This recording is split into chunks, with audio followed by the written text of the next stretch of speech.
eggwanga abantu abamu nga bafudde basaana kuziikibwa nga babavuunise.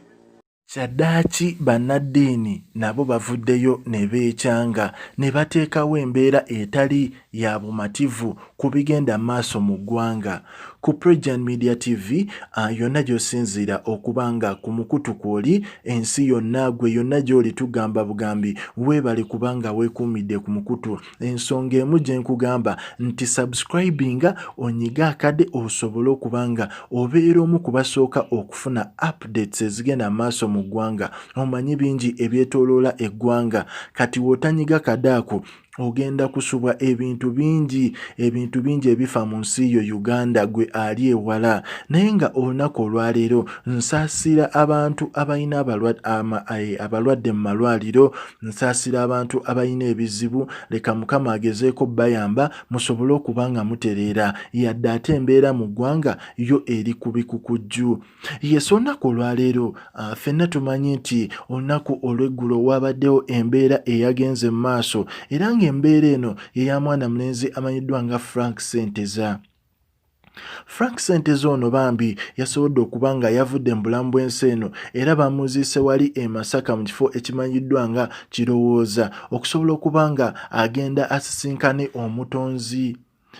Sente ono yaleetedde abantu ab'enjawulo okuvaayo ne balaga obutali bumativu bwabwe eri engeri poliisi oba ab'amagye gye bakolamu emirimu mu ggwanga.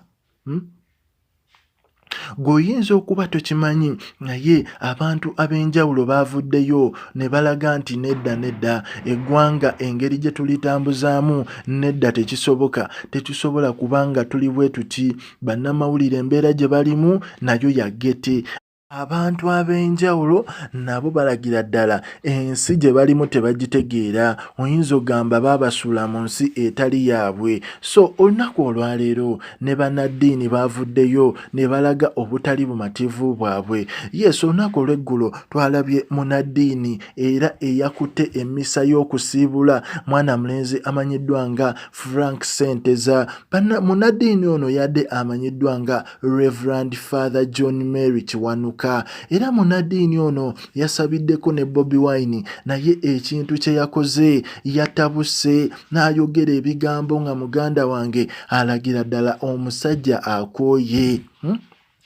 Reverend yavuddeyo n'ebigambo biri ebifumita ng'effumu lye baatunga Joram kugambye ebigambo byadde bikambwe ennyo. Yagambye ebigambo n'agamba nti abantu bonna abasse mwana mulenzi amanyiddwa nga Sente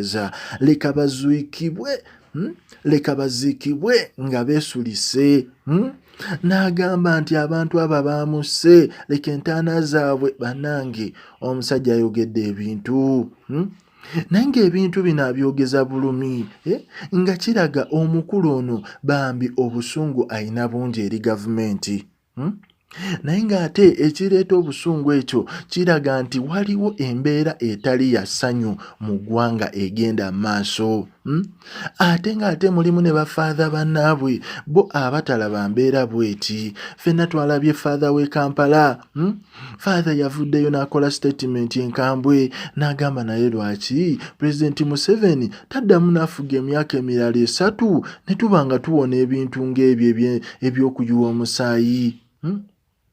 Weewaawo faadha ono ayinza oba yakyogedde ng'agezaako butayagala mbeera yakuyiwa musaayi genda maaso mu ggwanga oba ng'agezaako teekawo mbeera nti lwaki tetuba mu mirembe, at least tuve mu korona tusooke tumalirize ensonga za korona zino then eby'obululu bijje. Ayinza okuba ye yabadde endowooza ye, naye ate oyinza okwekanga ng'ate naye yabadde n'endowooza endala kubanga bannayuganda bo banyiize ne bagamba faadha oyo ayogera ati eby'ekisiru module eyo, ffe twagala nkyukakyuka, ffe twagala ki. Nze nkubuulira abantu bo nga bo simanyi bye boogera oba babitegeeza ne bateekawo embeera nti bakooye ate nga balina essuubi nti we wabaawo enkyukakyuka mu bukulembeze nti bajja funa essuubi ebintu byabwe bijja kudda bujja. Ompulira So father oyo oyinza okusanga ng'ayogedde ebintu ebyo olw'ensonga nti naye ayina akabega kayina ewa muzeeyi, kyova olaba nti yamwongedde emyaka emirala 3 ekyayawuddemu abantu Banadiini. Ne bagamba kijja kitya nti abakulu ng'abo ate be bakkiriza omukulembeze osigala mu bufuzi, ng'ate ffe twagala aveemu. Ekyo kyalabisiddwa ewa mwana mulenzi amanyiddwa nga Frank Sente za mu kuziika kwe. Father we yavuddeyo n'akolokota gavumenti, n'ateekawo embeera nti bino ebintu bye bakola tebiriyo. Tosobola kutta mwana w'abandi modula eyo. Ate ng'ebyo byonna obitadde ebbali, ffenna twalabye nti poliisi nayo yavuddeyo n'eteekawo embeera nti lwaki mutuwaayiriza mugamba nti ffe abaamusse, ng'ate omutuuze yennyini yabuuse ku mmotoka ne yeekuba wansi ku koolansi. Mbu yabuuse ku mmotoka yadde edduka emisinde, omukulu ne yeekubawo n'agwa wansi n'afa. Era poliisi yaggyeyo ekiwandiiko n'egamba nti owaayi kooti tukkirize, eyo story ngibateereddeyo, yagambye tukkirize, kooti mutukkirize tugende tukole postmortem ku mulambo ogwo, tukole analysis tutegeere omukulu ono baamutomedde ab'amagye, emmotoka ya military ey'amagye, oba yawanuse ku turaaka ne yeekubawo wansi. Awo omutuuze we baviiridde ya poliisi ne bagamba nti mutuwaayiriza, naffe ekyamutuuseeko tetukimanyi kuba sifa abamutomedde. Kati ebyo byonna nga bigenda mu maaso, abantu beeyongera okuba abakambwe, abantu beeyongera okuba n'obusungu, abantu beeyongera okunyiiga. Bano Banadiini bo basazeeyo banyiigire ddala ne batandika ebintu baabijje mu black and white, kati batandise byogera nga we biri. Ngenda kuteerawo story ya mwana mulenzi Father Kiibi, owulire ebigambo byayogedde, n'agamba omuntu n'akufuga emyaka 34, ate ayagala yongereko emirala, ng'ate yagamba omukulembeze akoma ku 75 okulowooza, kati mbu omukulembeze yazzeemu n'alowooza.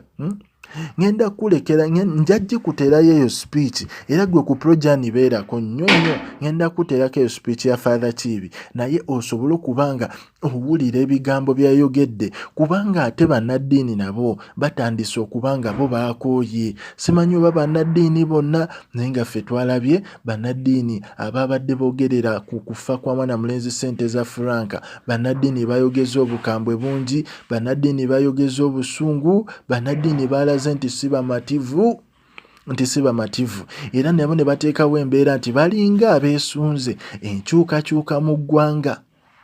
Ffe nga ku Projan Media tetulina buzibu na nkyukakyuka, tetulina buzibu na kigenda mu maaso, okuggyako ffe kasita tulaba nti buli kigenze mu maaso kirimu emirembe. Gwe kuba akaluluko osirike nako, tulinde bulinzi results zigenda mu maaso mu ggwanga, naye ng'amawulire mangi gakyajja.